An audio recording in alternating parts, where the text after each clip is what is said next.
Welcome to the Maine Immunization Program's webinar on managing sites. I would like to remind you that we are in a test environment and all data is fictitious. The production site is identical and will contain your site's data. We're going to begin today by first signing into ImmPact 2 by entering your organization code, username, and password. We'll select Login. Once logged in, you'll see on the left-hand side you have a blue menu bar. This menu bar has a variety of options to choose from, depending on your role in the practice. Today we'll be using the header Manage Locations and the link Manage Sites.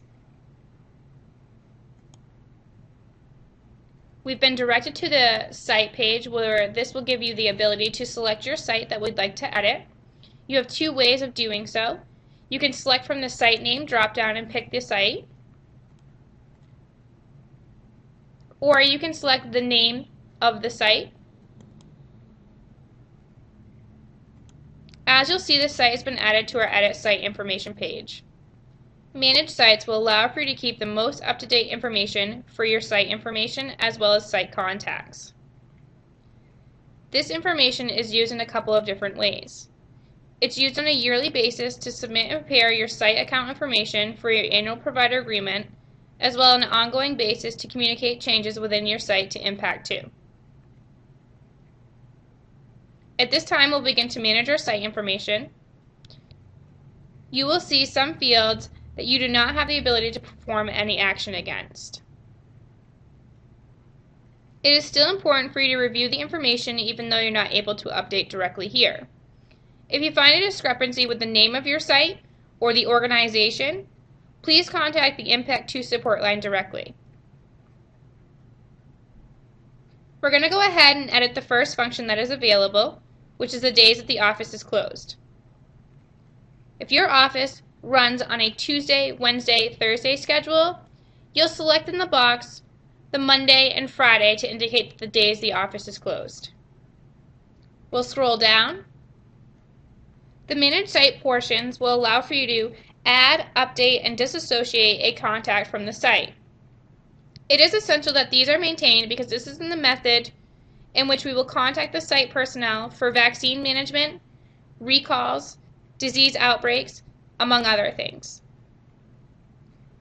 Most practices will start with one user indicated. The ImmPact 2 staff obtains this information from the user enrollment when the site is initially enrolled. In this case, Brandy Halley is the user indicated. You will see that the address type that is indicated is the primary. The primary address is a person address, which is not the same as the site address. The purpose of this address is for ImmPact 2 to have the ability to communicate with every user within the system. We'll start by selecting the address type from the drop-down, and we'll select Site Contact. As you will see, the address fields and contact information is refreshed as a blank field. This gives us the opportunity to make Brandy Haley our site contact. We'll fill the appropriate information in. All blue fields are required information, and an email address is always helpful. Once all fields have been completed, we'll select Save. As you'll see, we received a message that the site has been saved. We'll scroll down to ensure that this information is correct. And you'll see within the contact listing that Brandy Halley has a primary address as well as a site contact address. At this time, we'll search for an additional user to be added as a vaccine manager. We'll select a new person. We'll scroll back down to the Manage Sites area, and you'll see that all fields have been left blank. We'll use a flexible search function that ImmPact 2 allows to ensure minimal duplicate entries. So we'll search by the last name, the first three letters, and the first name with the first three letters. We'll select Find. We'll scroll back down to the Manage Sites area. And as you'll see, our search returned 4 possible matches. Dan Hale, Danica Halley, Dana Hall, and Dan Halsey.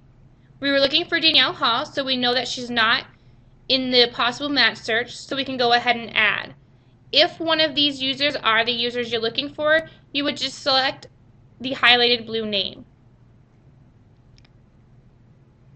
We'll fill the remaining information out, the name in its entirety, the address, which is going to be the primary address because every user that we add initially requires a primary address, and an email, which is not required but always beneficial.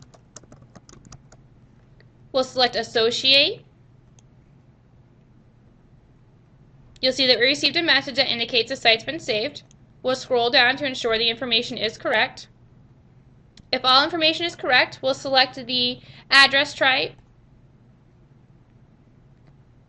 and select Vaccine Receiving for Vaccine Manager. We'll scroll back down to Manage Sites, and you'll see that all the information has been cleared to enter for the vaccine site contact. Remember, the address will be for the site location that the vaccines will be received at. You'll select if the vaccine manager would like to have recall notices of vaccines, and if this person will be the principal contact. We'll scroll down, and you'll see that Danielle Hall has been indicated as a vaccine manager with an address different than the primary. Now, if you need to disassociate a user from a site, you'll select the user using the radio button,